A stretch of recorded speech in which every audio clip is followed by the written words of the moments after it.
On today's show, we'll dive into the mailbag as we get closer to the postseason for the Atlanta Hawks. The play-in is rapidly approaching. 2 games remaining. Lots of stuff to get into. I'll take your questions. Look ahead to the rest of the schedule for the Hawks. The implications of the rest of the Eastern Conference, including Miami Heat, clinching the number 1 seed on Thursday evening, and much more coming up.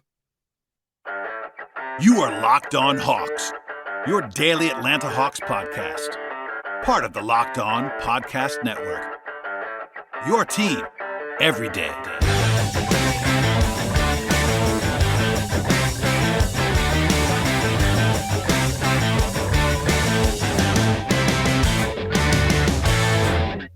Hello, friends. Welcome to episode 1213 of the Locked On Hawks podcast. I am your host, Brad Rowland, coming to you on a Thursday evening into Friday. And thank you for joining us on this podcast. As always, making us your first listen each and every day. Check us out on Apple Podcasts, Spotify, and YouTube. You can watch me right now. Just for a PSA sake, I am not recording my normal setup, as you can probably see if you're watching on YouTube. So my apologies for the audio quality if there's any weirdness there. But I want to at least get you guys a podcast, even despite some schedule challenges on this Thursday, because a lot happened in Hawks land. I wasn't sure that I was going to have a show tonight, but sort of a bonus episode of some record on this spot because there was some news, which we'll touch on in a second, with Skylar Mays, and there was some implications on the Eastern Conference side with a couple of major losses outside of the Hawks that actually contribute potentially to Friday night's game. So, and also some mailbag questions. Got a lot of questions building up in the mailbag, and I wanted to sort of take time now in this intermediary time between the season and the play-in, which will be coming fast and furious. No matter what the Hawks do now, they'll be playing at the very latest only 2 or 3 days after they play the last regular season game on Sunday, as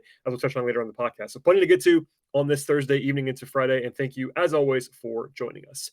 As for the news, Skylar Mays made some news a little bit on Thursday. The Hawks announced that Skylar Mays has been converted to a full NBA contract.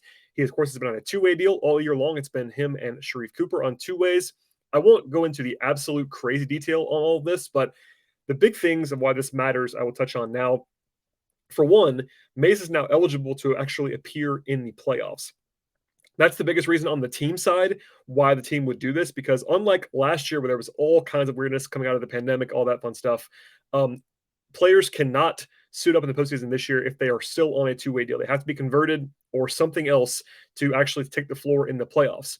Obviously, it's kind of unlikely that Mays actually plays in a playoff game in a rotation because he hasn't really played much of the rotation all year long. But having some extra depth, particularly in the playoffs, when if you get an injury, there's not a whole lot of ways to replace that guy, could be very useful.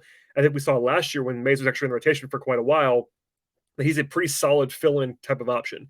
I've always been a little bit higher on Skylar Mays than most people, but I think he is a pretty capable rotation guard. I'm not bothered by him not playing this year for the most part, but I think if you get an injury to, let's say, DeLon Wright, or God forbid, Trey turns an ankle in a playoff series, you need somebody to play some guard minutes, and I think Skylar Mays won't kill you, and that's actually pretty valuable. So on the team side, that's the main reason to do this, because they do have some depth, and they had the open roster spot, which is also important to note because the Hawks had to have a spot open to make this conversion, and of course, Mays has to agree to it as well, but it's pretty favorable for Skylar. Also, again, it's pretty easy to do this because the Hawks had that rush spot open, which they kind of left themselves open to some flexibility and never kind of had to use it with a 10-day or whatever else they could have done with that spot. Worth noting that Sharife Cooper is still on a 2-way, so he will not be playoff eligible unless something changes in the near future. And I think, though, if it came down to it, and Hawks fans won't always love this because Sharife's very popular, I think if McMillan had to choose between playing Mays or playing Cooper in a playoff series right now, he would play Mays, and so would I. I think Cooper obviously has much higher upside long-term, but I think right now today, Mays is just a lot safer, better defender, bigger, all that fun stuff. So I think that's really what this comes down to. It's a short-term kind of thing, even though Mays is still a relatively young player in the NBA. That's the reason why they do this at this point in time. On Skylar's side of things, the thing that's sort of a slight tweak here that's worth noting if you are a salary cap nerd like I am, is that it's a slight tweak in his free agency status. The Hawks now, in order to keep his restricted rights, which are pretty valuable to be able to match on any offer, have to at least offer him a minimum contract rather than a 2-way. If you're on a 2-way, at the end of the season, all you have to do, if you're the team, to keep that guy under control is to offer another 2-way, which is what happened to Mays last year. I thought Skylar was going to end up in a real contract this season, but because he was still on a 2-way from last year, the Hawks were able to just kind of lowball him and bring him back on that. So if you're Mays, now there's more flexibility for the future in that either the Hawks offer you a minimum contract, which you could either sign or go to free agency, or if the Hawks don't want to keep you, you're now going to get your sort of your free agency and be able to go wherever you want. So if you're Mays, if you're a fan of Mays, it's probably good for his career overall. That does not mean they're guaranteed to bring him back next year, but I think it gives Mays more leverage. And if I'm the Hawks, if he is someone that I think is a quality rotation guard, which I actually kind of do, keeping him on a cheap contract makes some sense. He's a little bit older, which is worth noting. He'll be 25 next season, which is not old by any means, but for a guy who just came in the league recently, he was an old college player, which is why he fell so far in the draft, was one of the reasons why he fell so far in the draft. But I think if you can get him on for the next couple seasons on a cheap contract, probably worth that kind of money. So we'll talk about this more in the offseason, obviously, but congrats to Skylar on a little bit of a bump in his contract, and we'll see if he ends up playing at all down the stretch, potentially on Sunday when the Hawks play Houston, or in the playoffs if it gets a sort of an emergency situation, or if he comes back next year. But we'll touch on all that later on. That was not expected, but also makes a lot of sense. It's sort of a low-key move, but just a logical one because the Hawks had the roster spot open, they had Mays available, and he gives them some depth that they didn't already have for the playoffs. Okay, with the news out of the way, we'll have some mailbag questions here. At the end of the podcast, we'll come back around and sort of circle back on all of the various playoff machinations, play-in machinations, matchups, and stuff like that at the end of the podcast. But first, some questions. So one comes from Adam, who asks, how real is the Hawks run compared to last season? I think right now, this is him asking me. They were 25-13 to finish the season, and that feels pretty similar to last year. So I checked this out. Obviously, the Hawks are 25-13 in the last 38 games, which is accurate. So thanks to Adam for being right on that. It is obviously some cherry picking there, and that the Hawks had just lost 5 in a row, if you want to pick that arbitrary date, and they won 7 in a row right after that. So probably a little bit friendly to them to pick that date. But in those 38 games, the Hawks have a plus 4.6 net rating. That is number 6 in the NBA since MLK Day. That's a pretty good number for this Hawks team. Now, the schedule is very favorable over that time period, as I've said a few times, but you start to win the games. And I think we knew that coming into the second half of the schedule, that was much easier. But still, they've been playing quite well for a while. They're 14-8 since the All-Star break. That's probably a little bit closer to where they actually had been playing, but still a plus 4 or so net rating in that sample. Again, the schedule's pretty easy, but you start to win the games. And at home, they've been awesome. Talked about this last night on the podcast. If you missed it, by the way, I did a full breakdown of Wednesday night's win and Tuesday night's win, and also Glenn Wells on the show earlier in the week. So a full week of podcasts already. But last night, we talked about this a little bit, but the Hawks are 19-3 in their last 22 at home, and that helps you overall, obviously, when you're just dominating in your home building. So big picture, the Hawks are 14th in the NBA in net rating this season, which is actually better than the record for the season. I think they're pretty similar to last year's team, honestly, in terms of actual team quality. Last year they had the injury issues, more so with guys like Hunter and Reddish being unavailable for long periods of time and being really short-handed on the wing, but they also had guys who are more quality fill-ins like Tony Snell and Solomon Hill. This year, they have a little bit better injury look at the top, but also they had the COVID weirdness in the middle of the season, and then also didn't have those stopgaps behind them with Hill injured and then traded, and then also Snell off the team, and they had to go a little bit deeper into their roster. So crucially, the big thing is right now they don't have John Collins. And if that were to be the case moving forward, we're going to ask you a question about that later on in the podcast. But if they don't have Collins, they're not as good as they were last year on paper. I know that they were missing Hunter and Reddish in the playoffs, but with all due respect to those guys, Collins is a lot better than those guys, especially last year, even this year. So that's a pretty big absence. Now, in terms of like team quality stuff, the only guy in the top 9 for the Hawks coming into the year that's played fewer than 50 games is Okongwu. And they've actually gotten 72 games or more out of Trey, Capella, Herter, and Wright. Obviously, Collins has been hurt for a while. Gallo's had some injuries, etc., but they have not been too, knock on wood, beat up by injuries this year, other than the COVID weirdness, which definitely was problematic for the Hawks. No question about that. Last year, kind of similar. It was Trey, Collins, Capella, and Herter that were all pretty healthy throughout the year, and nobody else was. Bogey was out for a while. Hunter Reddish basically never played, etc. The biggest difference this year, other than the roster with Collins out, is that the path is going to be harder for them in the playoffs on paper. Last season, famously, they had that run at the end to get up to the 4-5 matchup, ended up playing the Knicks, who were a pretty fraudulent 4 seed.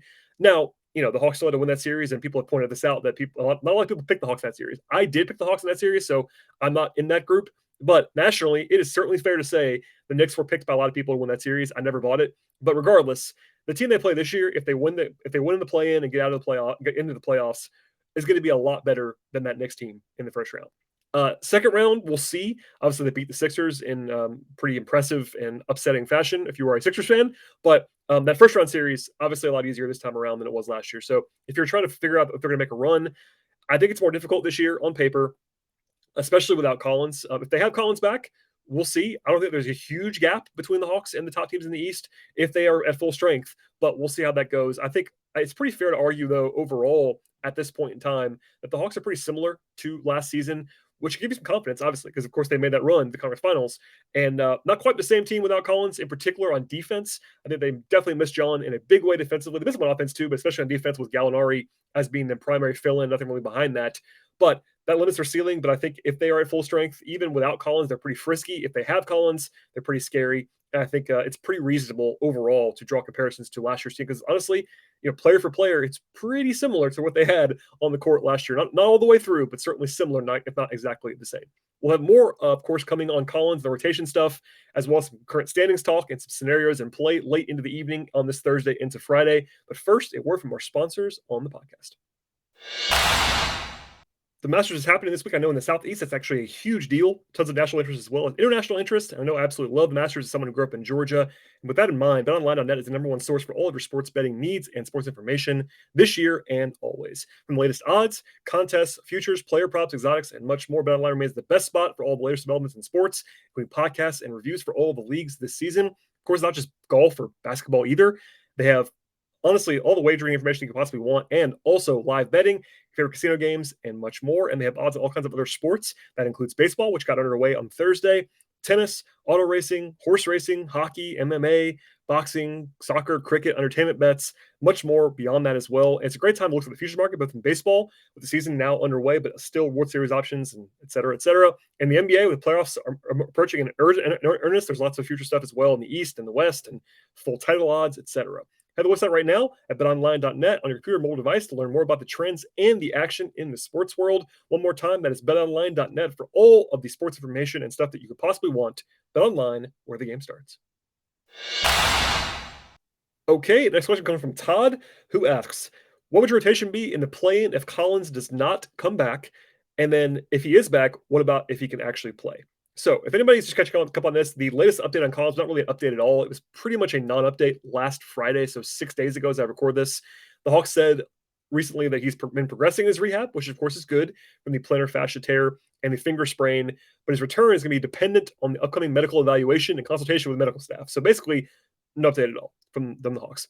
Then later, McMillan said, which, by the way, the head coach is not always the best messenger of injury updates. I've learned that over years, that Collins has been doing some light running, which is a step forward, and some shooting with no setbacks. That's a positive, but nothing really to move forward towards playing. So we'll see. I think overall, as of today, with what we know now publicly, if we're not being lied to, we could be being lied to. That's definitely in play. I would guess, or at least I'm skeptical that he plays in the play-in. The play-in is faster than you think. The Hawks will be playing in only a few days from now, literally a few days from now in the play-in. So if I had to guess, I say you have to assume no Collins. Now, he might play. I'm not ruling it out by any means. Don't listen to, if anything else, hear this. I'm not ruling John Collins out. But if I had to guess, I would say he doesn't play. So as for the question, I will answer both sides of it because there is some context needed. But I'll start with the first part, the current reality of life without Collins. The rotation that I would use would be the exact same rotation they used on Wednesday. So the Hawks played 8 guys, which we talked about a lot on the show last night.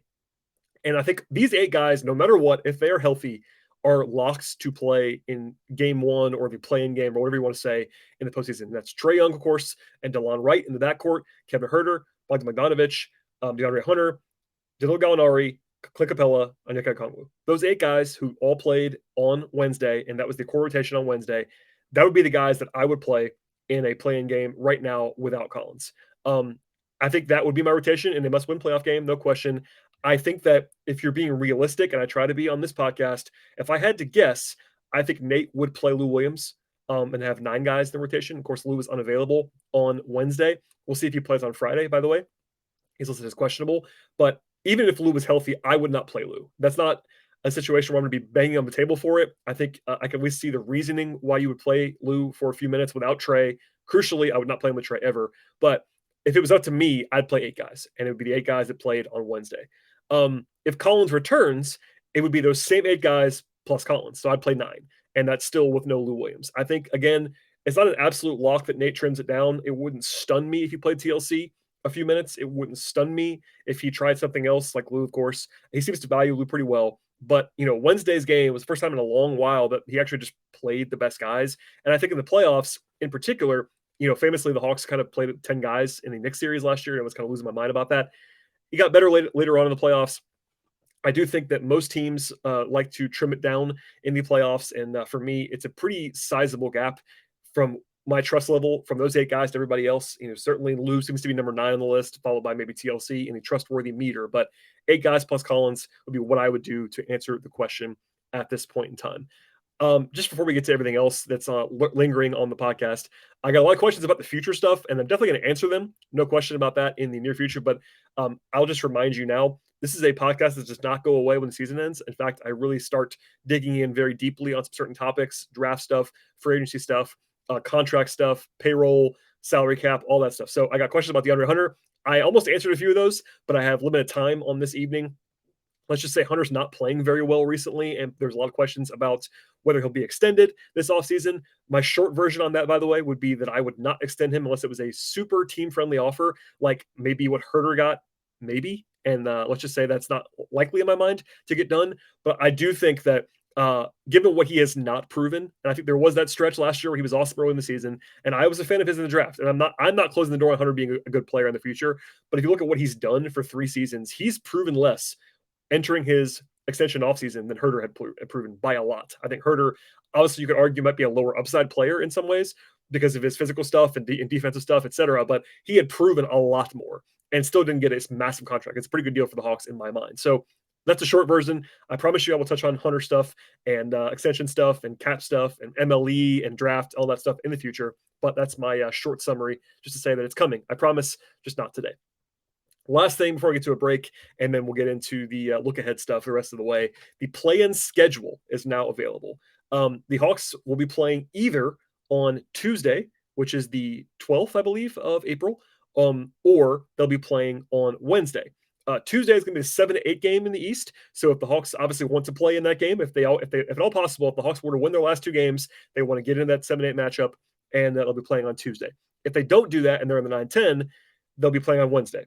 Regardless if they are still alive or, okay, let's just say this. If they were to win on Tuesday, if you're just as a reminder of how the play-in works, if you win the 7-8 game, you are into the full playoffs as the 7 seed. So that means you would not play until the weekend. So they'd have at least 3 days off before they, at the earliest, could play on Saturday.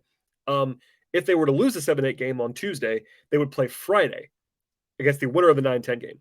If they were in the Wednesday's 9-10 game, then you got to win twice in a row. You got to win Wednesday, and then you got to win again on Friday, and Friday being a road game if you're in the 9-10. So that's the short version. It's not a traditional 7 versus 10, 8 versus 9, and the people I think are still screwing that up right now. At least some people are. 7-8 is who you play. If in that first matchup, you want to be in that game because it gives you 2 chances. We'll come back to that in a second. But the biggest thing is that it cuts down variance. The thing about the NCAA tournament is that it's one and done. The NBA playoffs, it's all about sample size and trying to reward the best teams. But in the play-in, it's one game. If Trae Young goes out and shoots 5 of 25, you're in some trouble in a one-game scenario. So the best thing is to get 2 games, and that means getting into 7-8, giving yourselves 2 chances to get just pick up 1 win, and that adds a lot of variance. It takes away a lot of variance that just won't be there anyway. Okay, we'll dive in now to the rest of the sort of podcast as it is. I'm going to use a question from Eric as a framing device here, but sort of the overarching play-in / standings discussion. I waited to record this podcast until the games were over that involved the Hawks on this Thursday, and the standings are as follows. By the way, the question is, what should the Hawks be rooting for the rest of the week, and what are the favorite player scenarios in play? So standings right now, Hawks are tied for 8th with Brooklyn at 42-38. No change there. Brooklyn was off tonight, as were the Hawks. Cleveland also off tonight. They are a full game ahead of the Hawks and the Nets at 43-37. Although they have a very difficult schedule the rest of the way. They play Brooklyn on Friday and then Milwaukee in the finale. Charlotte won tonight, so they're only a game back now at 41-39. So all 4 teams separated by only 2 games.